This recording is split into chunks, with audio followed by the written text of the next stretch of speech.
Hi guys, so karon nagluto ka ng suso. Mo ang sudanon, fresh from the suba.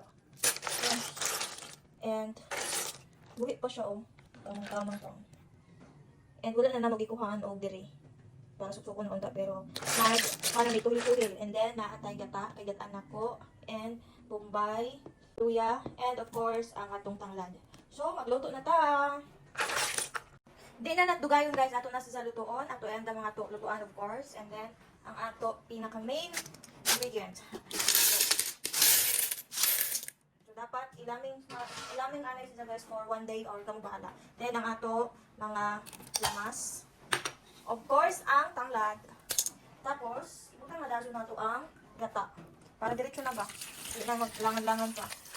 Pwede man na ulahin mo ng gata kung gusto nyo na pure, pero diretso na natin ang pakuluan.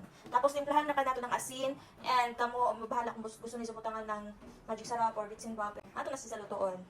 Luto na ang ato suso na ginataan. Lumainis sa rice. Mga unta guys, tapos butangan nato ng sabaw. Tapos, lang on rin yung pagkaon. Tuhilong nila sa alamig na dato yung ikuan sa rice.